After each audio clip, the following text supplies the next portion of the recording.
को एडमिट किया कि सब कुछ जो भी किया है ये सब कुछ मेरे से हो गया है। मैं उसकी बात है कि छुप जाएगी ये बात छुप जाए, किसी को पता ना चले।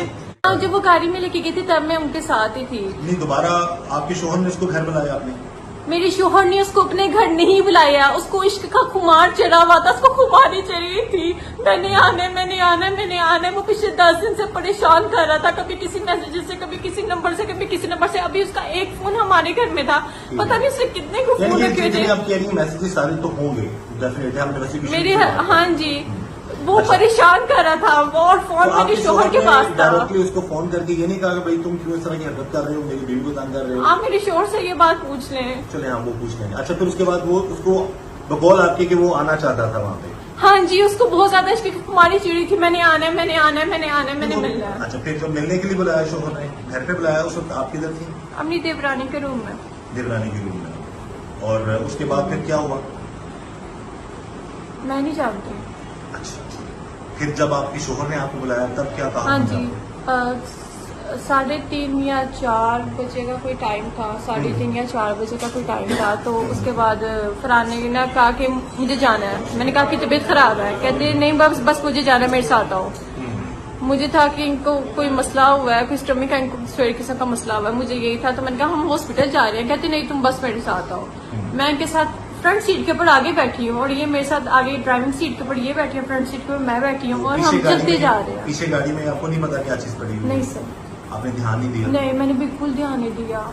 और इतना टाइम हो रहा था, फजर की अजान हो रही थी और मैंने कहाँ लेके जा रहे थे? मुझे नहीं पता, वो चली जा रहे थे और मैं रास्ते में 2 दफा सो गई थी। इस बात का मुझे बिल्कुल पता नहीं। और मैंने एक दफा उठ के कहा कि हम किधर जा रहे हैं, तो उन्होंने मुझे इशारा करके कहा, मैंने कहा कि तबीयत ठीक है? मैं कहा तबीयत ठीक है, फोन करूँ मैं किसी को बुलाऊं? तो उन्होंने मुझे इशारा किया कि नहीं। उन्होंने मुझे ऐसे किया, इशारा किया कि किसी को नहीं बुलाना, मैं ठीक हूँ।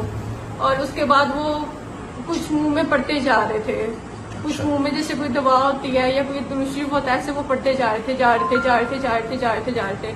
और मैं सो गई। उन्होंने एक जगह पे गाड़ी रोकी और गाड़ी काफी स्पीड से रोकी, और जब वो स्पीड से गाड़ी रोकी तो उस स्पीड से मैं उठ गई। और जब मैं उठी तो मैंने देखा कि ये फौरन ये पीछे गए हैं, ये राइट साइड पे, और राइट साइड पे गए हैं। इन्होंने एक लंबी सी चीज निकाली, और जब वो चीज निकाली तो उस टाइम मेरा दिल वहां पर ही बैठ गया। मेरे पाँव के नीचे से उसी टाइम में जमीन निकल गई। उन्होंने मुझे एकदम ही फेंक दिया विदिन सेकेंड, 1 सेकंड के अंदर, सिर्फ 2 सेकंड्स के अंदर ये पूरा माजरा हुआ, पूरा माजरा। फिर उन्होंने फिर गया, पेट्रोल डाला है 2 सेकंड के अंदर, और उसके बाद आग लगा दिया। आग वो जब उछली है ना, जो मैंने वो सीन देखा था, तो वो उछल के इनको पार रही थी उल्टा, वो उछल के उल्टा इनके पास आ रही थी, फरहान के पास, क्योंकि मैं तो गाड़ी में थी और फरहान बहुत घबराए थे, बहुत डरे थे, और वो गाड़ी में बैठ गए। और जब गाड़ी में बैठ गए ना, तो मैंने कहा खुदा के बंदे ये तूने क्या किया, ये क्या है? क्योंकि मुझे था कि इसने किसी को मार दिया या कुछ हो गया या कुछ चीज ला रहा है। मैंने इसको कहा खुदा के बंदे तूने क्या किया, ये क्या है? तो इसने रोते हुए मुझे बयान किया। इसने कहा मानो ये रईस है। मैंने कहा कौन रईस? इसने कहा कि वही लड़का जिससे तुम्हें हाथ लगाया था, जिसने परेशान किया था। मैंने कहा तूने उसका ये हाल करना था जिसके मेरे दरमियान उस टाइम में बात हुई थी। तो उसने कहा कि मानो मुझसे ना गलती हो गया।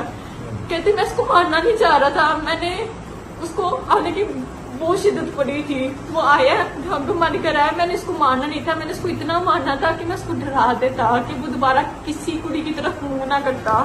लेकिन ना मैंने इसको जब मारा ना, तो एक डंडा उसके सीने के ऊपर लगा और उसकी उधर ही डेथ हो गई। और मुझे बिल्कुल समझ नहीं आई कि मैं क्या करूं, और मुझे कुछ समझ नहीं आया कि मैं उस टाइम क्या करूं क्या ना करूं। और फरहान ने सब कुछ कर दिया।